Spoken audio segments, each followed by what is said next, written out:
পশ্চিম তিব্বতে অবস্থিত একটি পবিত্র স্থান হচ্ছে কৈলাস পর্বত, যা সমুদ্রের পৃষ্ঠ থেকে ৬,৬৬৫ মিটার উচ্চতায় অবস্থিত। হিন্দু ধর্ম তো বটে, পাশাপাশি বৌদ্ধ, বন এবং জৈন ধর্মাবলম্বীদের অসংখ্য মানুষের কাছে অত্যন্ত পবিত্র জায়গা। পশ্চিম তিব্বতের এই পর্বতটি হিন্দু ধর্ম অনুযায়ী এই কৈলাস পর্বতে শিব পার্বতীর বাস। এখানে বসে সৃষ্টির ধ্বংস সংহার নিয়ন্ত্রণ করেন ভগবান শিব। এটা বিশ্বের কেন্দ্রস্থল, তাই স্বাভাবিকভাবে হিন্দু ধর্মাবলম্বীদের কাছে এই পর্বতের মাহাত্ম্য অনেক বেশি। এছাড়াও হিন্দুদের একাধিক ধর্মগ্রন্থ যেমন স্কন্দ পুরাণ, শিব পুরাণ এবং মৎস্য পুরাণে কৈলাসখণ্ড নামক পৃথক অধ্যায় রয়েছে। এবার আসি বৌদ্ধ ধর্মে। তিব্বতের ধর্মপ্রাণ বৌদ্ধরা বিশ্বাস করেন যে এই কৈলাস পর্বত সীমাহীন সুখের প্রতিনিধিত্বকারী। অন্যদিকে আরেক ধর্ম জৈন, এই ধর্মের মানুষদের বিশ্বাস এই পর্বতটি সেই জায়গায় রয়েছে যেখানে তাদের পূর্বপুরুষ ঋষভনাথ পথ খুঁজে পেয়েছিলেন। আবার বন ধর্মাবলম্বীদের কাছে কৈলাস একটি স্বস্তিকা পর্বত, যা আধ্যাত্মিক শক্তির প্রতিনিধিত্ব করে। ধর্মীয় বিশ্বাসের দিক থেকে কৈলাস পর্বতের গুরুত্ব অনেক বেশি, তবে আশেপাশের এলাকা ঘিরে ঘটে চলা অলৌকিক ঘটনাগুলোর ব্যাখ্যা আজও পাওয়া যায়নি। বহুকাল আগে থেকে ঘটে আসা এইসব অলৌকিক ঘটনা কি শুধুই লোকদের মন গড়া, নাকি এর পেছনে কোনো বৈজ্ঞানিক ব্যাখ্যা আছে, তা আজও খোলাসা না হলেও কৈলাস পর্বত কিন্তু বেশ রহস্যময়। প্রকৃতির এক বিষয় লুকিয়ে আছে কৈলাস পর্বতে। সুপ্তগানের আজকের ভিডিওতে তুলে ধরব কৈলাস পর্বত ঘিরে জানা অজানা রহস্যময় নানান দিক। সঙ্গেই থাকুন। সংস্কৃত শব্দ কোলাস থেকে কৈলাসের উৎপত্তি। তিব্বতী ভাষায় এই পর্বতের নাম গাঙ্গো রিনপোচো।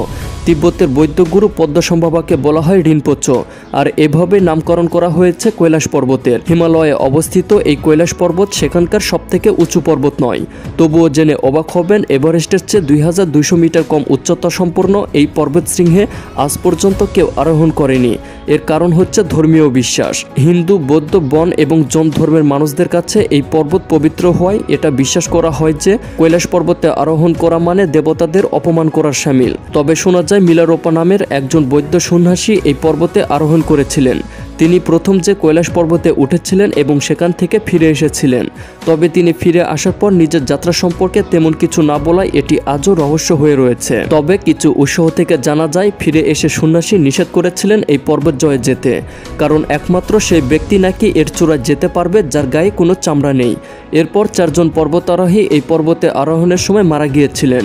ধর্মীয় বিশ্বাসের দিক থেকে হোক বা প্রাকৃতিক কারণ, এই পর্বতে আরোহণ যেন এক প্রকার নিষিদ্ধ কাজ। তবে কেউ যে পর্বত জয় করতে চায়নি তা নয়। জানা গেছে এ পর্যন্ত যারা কৈলাস পর্বতে ওঠার চেষ্টা করেছেন তাদের সঙ্গে ঘটেছে অতি প্রকৃত সব ঘটনা।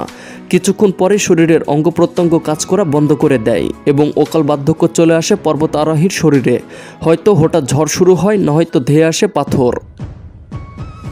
অনেক বছর কৈলাস পর্বত নিয়ে গবেষণার পর গবেষণায় উঠে আসে আসলে এটি একটি মানবসৃষ্ট ভ্যাকুয়াম পিরামিড।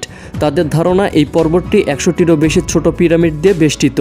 প্রাথমিকভাবে অনুমান করা হয় যে পর্বতের পিরামিড কমপ্লেক্সের উচ্চতা 100 থেকে 1800 মিটারের মধ্যে, যেখানে মিশরীয় পিরামিডের উচ্চতা মাত্র 146 মিটার।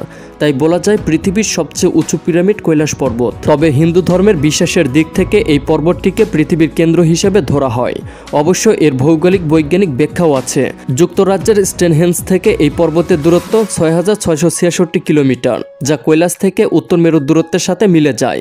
আবার কৈলাস থেকে দক্ষিণ মেরুর দূরত্ব ১৩,৩৩২ কিলোমিটার, যা উত্তর মেরু বা স্টোনহেঞ্জের দূরত্বের ঠিক দ্বিগুণ। বিজ্ঞানী এও বলেছেন বিশ্বের সবচেয়ে বড় চুম্বকীয় ক্ষেত্র কৈলাস। এ কারণে এখানে কোনো কম্পাস কাজ করে না, এমনকি এই পর্বতের উপর দিয়ে বিমান ওড়াও নিষিদ্ধ। এই কৈলাস পর্বতের পাদদেশে মানস সরোবর ও রাক্ষসতাল নামের 2টি হ্রদ রয়েছে, যা এশিয়ার বেশ কিছু দীর্ঘতম নদীর উৎস। পর্বতের 14,950 ফুট উচ্চতায় মানস সরোবর হ্রদটি পবিত্র এবং মিঠা জলের হ্রদ। কিন্তু আশ্চর্য বিষয়, এই 2 হ্রদ একে অপরের পাশাপাশি রয়েছে, অথচ মানুষের জল মিষ্টি ও শান্ত, আর রাক্ষসতাল হ্রদটি হচ্ছে লবণাক্ত জলের হ্রদ। অনেকের কাছে ভূতের হ্রদ নামে বেশি পরিচিত।